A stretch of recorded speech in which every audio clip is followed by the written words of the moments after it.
Hello, my name is Rituraj Phukan and I'm the National Coordinator for Biodiversity with the Climate Reality Project India and the founder of the Indigenous Peoples Climate Justice Forum. My presentation today is entitled Road to COP28, and we are going to start at a chronology of global interventions on the environment and climate change. It all started in 1972 with the UN Conference on the Human Environment in Stockholm, which led to the creation of the UNEP. Then in 1979, the first World Climate Conference was organized in Geneva by the WMO, and that led to the establishment of the World Climate Program and the World Climate Research Program. In 1987, we had the Montreal Protocol Agreement, which became effective in 1989, and it led to the phasing out of substances like chlorofluorocarbons, which were damaging the Earth's ozone layer. In 1988, the Intergovernmental Panel on Climate Change was established by the WMO and the UNEP. Then in 1992, the famous Earth Summit was organized, which is officially known as the UN Conference on Environment and Development, and it led to the Rio Declaration on Environment and Development, Agenda 21, and the Statement of Forest Principles, all of which were on sustainable development and sustainable use of natural resources. The following legally binding conventions were open for signature at the Earth Summit: the UNFCCC, which is the United Nations Framework Convention on Climate Change, the CBD, which is the Convention on Biological Diversity, and the UNCCD, which is the United Nations Convention to Combat Desertification. So the UNFCCC sets out the basic legal framework and principles for international climate change cooperation with the aim of stabilizing anthropogenic concentrations of greenhouse gases to avoid dangerous anthropogenic interference with the climate system. The Kyoto Protocol, which was adopted in 1997, was the first implementation of measures under the UNFCCC. The Kyoto Protocol entered into force in 2005, and with commitment periods from 2008 to 2012, and then again by the Doha Amendment, it was extended from 2013 to 2020. The Kyoto Protocol was, of course, superseded after the Paris Agreement came into force. What is the Conference of Parties? The COP is the supreme decision-making body of the UNFCCC. All the states that are parties to the convention are represented at the COP, at which they review the implementation of the convention and any other legal instruments that the COP adopts and take decisions necessary to promote the effective implementation of the convention, including all the institutional and administrative arrangements. So a key task for the COP is to review the national communications and emission inventories submitted by parties. Based on this information, the COP assesses the effects of the measures taken by parties and the progress made in achieving the ultimate objective of the convention. The COP meets every year unless the parties decide otherwise. The first COP meeting was held in Berlin, Germany in 1995, and usually it meets in Bonn, but then is like the presidency, the COPs are rotated between different UN regions, that is Africa, Asia, Latin America, Caribbean, Eastern Europe, Western Europe, and others. So we have already looked at the first UNFCCC COP1, which took place in 1995. Then 2005 was the Kyoto Protocol, and where countries actually agreed to reduce emissions by an average of 5% below the 1992 levels between 2008 and 12. In 2009, the Copenhagen Agreement took place, and countries agreed to reduce global emissions to help control the rise in temperatures below 2 degrees Celsius. Then in 2015, the Paris Agreement was signed, and it came into force the next year. Here again, the parties agreed to limit greenhouse gas emissions to such levels as to keep global temperature increase to well below 2 degrees Celsius, and preferably limit within 1.5 C. The Paris Agreement also agreed to increase the ability to adapt to the adverse effects of climate change and foster resilience and uh, promote uh, low greenhouse gas emissions development in a way that it doesn't threaten food production. And then making financial flows consistent with a pathway towards low greenhouse gas emissions and climate resilient development was another key outcome. And lastly, the procedural and operational details of mitigation, adaptation, and loss and damage, which basically are like the three pillars of the Paris Agreement. Now, what are these NDCs? Before the Paris Agreement, all the countries submitted their intended nationally determined contributions, or INDCs, and after the adoption of the Paris Agreement, they became NDCs, or the contributions. So each party is required to prepare, communicate, and maintain successive NDCs, and these should be submitted every 5 years, and they should enhance the ambition of reducing emissions every successive time that they are submitted. It should be progressive, and they should not go below the previous commitments made. So these NDCs are at the heart of the Paris Agreement and are the key to achieve the long-term goals of limiting global temperatures below 1.5 degrees Celsius. So let's look at India's latest NDCs. India committed to reduce emissions by about 45% of its GDP from 2005 levels by 2030. We also committed to 50% reduction of cumulative electric power installed capacity from non-fossil fuel based energy resources by 2030, and create an additional carbon sink of 2.5 to 3 billion tons of CO2 equivalent through additional forest and tree cover by 2030. And India has also submitted its long-term low emissions development strategy to the United Nations Framework Convention on Climate Change at COP27. I had the opportunity to attend COP26 and 27. COP26 at Glasgow was the first COP after COVID-19. It happened in the middle of the pandemic, and the four goals were to secure global net zero by mid-century and keep 1.5 degrees within reach, to adapt to protect communities and natural habitats around the world, to mobilize finance, and to work together to deliver.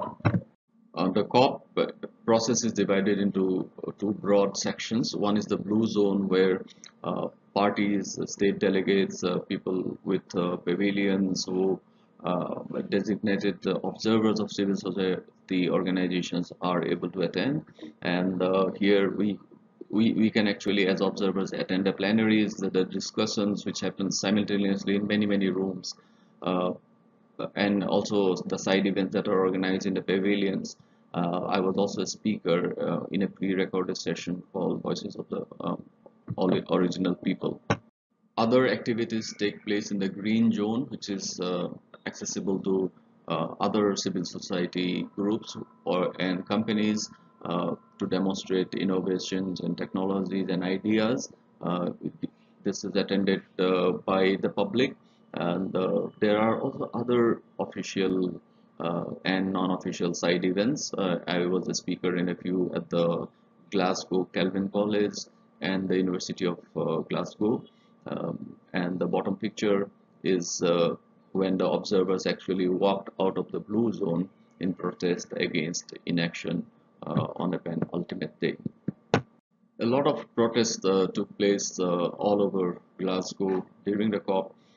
This was an event at the George Square where Greta Thunberg delivered her famous blah blah blah speech, and it was an electrifying moment to hear her speak. There were a lot of other civil society organizations, and some of them were organized by Climate Reality UK. There were also others like Climate Cafe, Music for Climate Justice, and I had the opportunity to participate in a few as well.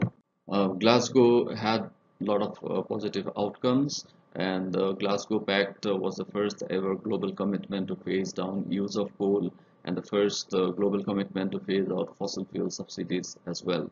There were also doubling of financial support for adaptation, and the rule book for Paris Agreement was finalized, which led to the operationalization of the agreement. the Glasgow Work Programme for Action on Climate Empowerment, and the Glasgow Dialogue between parties, relevant organizations and stakeholders for funding of activities to avert, minimize and address loss and damage were other achievements from the Glasgow. There were also several new voluntary commitments, including the Powering Past Coal Alliance of 168 countries, the Ending Deforestation, which was supported by over 100 countries, representing 91% of forested areas all over the world, and the first ever methane pledge, which 105 nations committed to, were some of the major achievements. This is COP27 last year at Sharm el Sheikh. Unlike COP26, India has a very prominent pavilion on lifestyle for environment, and we had a lot of sessions which was attended by a lot of dignitaries, including the Environment Minister of India. Again, Sharm el Sheikh saw a lot of protests, especially over the issue of loss and damage. I had a few sessions myself, and then attended a lot of other key sessions as well as protests which happened during the course of the 2 weeks. So COP28 this year will happen between 30 November to 12 December in Dubai. Every COP actually comprises of 5 different COPs. The 20th meeting of the Conference of Parties, therefore COP28, the 5th meeting of the COP serving as meeting of the parties to the Paris Agreement, therefore CMA5, the 18th meeting of the COP serving as meeting of the parties to the Kyoto Protocol or CMP18, and the 59th meeting of the 2 subsidiary bodies. The process of COP28 has already started with the first meeting of the stock taking between the COP27 presidency and the COP28 presidency, which happened in February 9, and then a couple of meetings in March, and one in April, and one just in May. Let's look at the first stock taking of COP27 outcomes in February. This was the first informal multilateral consultation organized with both the COP27 and the COP28 presidencies. This took place virtually, and it addressed 3 main questions which was given to the parties, and they were like the 3 most important outcomes from COP27, and what additional work is required, and also what are the 3 most important deliverables according to them for COP28, and the challenges and how to overcome these challenges. So, reflecting on COP27, the parties noted that it marked a shift to implementation of the Paris Agreement and resulted in several important outcomes supporting this new phase. And the most important was, of course, the establishment of a fund to address loss and damage. Other key outcomes included establishment of institutional arrangements for the Santiago Network on loss and damage, the launch of the mitigation work program, the establishment of a work program on just transition, and the agreement on a dialogue on Article 2.1c of the Paris Agreement. Also highlighted were the call for climate-sensitive reform by multilateral development banks and the international financial institutions. Now, looking ahead to COP28, parties emphasized the importance of strong leadership and political engagement, then also the importance of ensuring transparent and inclusive process, in particular the principles of equity and common but differentiated responsibilities and respective capabilities, considering the fact that most countries, or rather all countries, do not have the same resources to act against the impacts caused by climate change.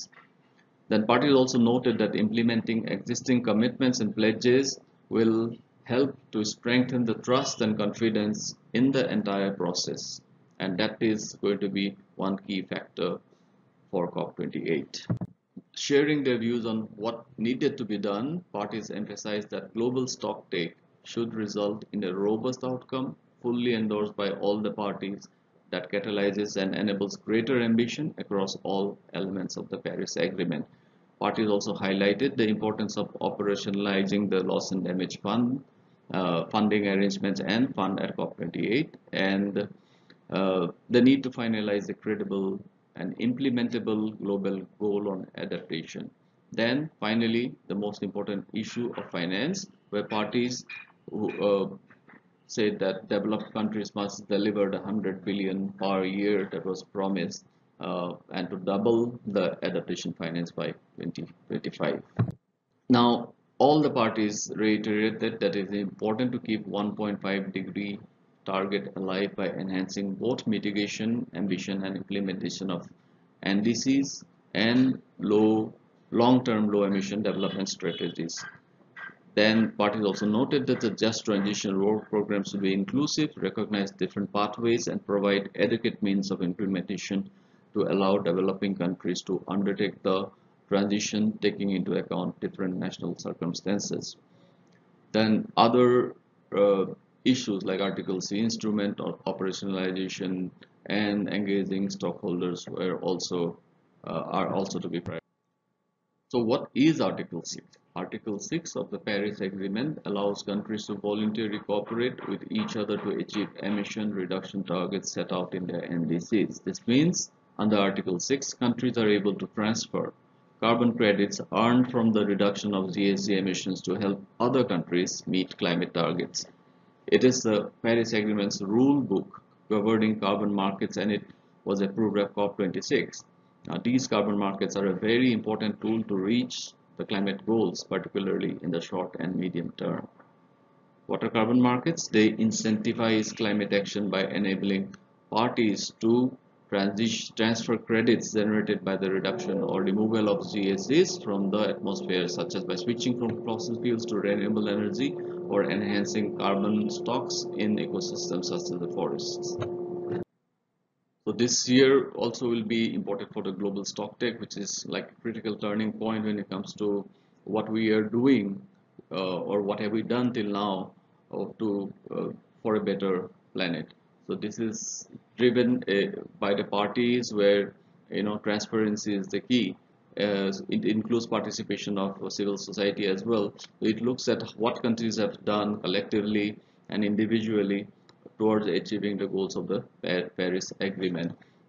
The first global stocktake of the implementation of the Paris Agreement will conclude at COP28. It will provide a comprehensive assessment of progress since adopting the Paris Agreement. This will help align efforts on climate action, including measures that need to be put in place to bridge the gap in progress. Now, each stocktake is a two-year process that happens every 5 years, with the aim of assessing the world's collective progress towards achieving the climate goals.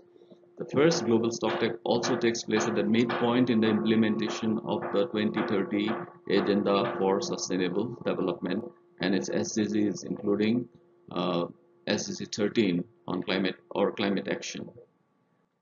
So this year we are also going to see 4 regional climate weeks ahead of COP28. The first will be Africa Climate Week in September, then the Middle East and North Africa Climate Week in October, Latin America and Caribbean Climate Week also in October, and the Asia Pacific Climate Week, which India will be a part of later, although the dates are not yet decided for this one.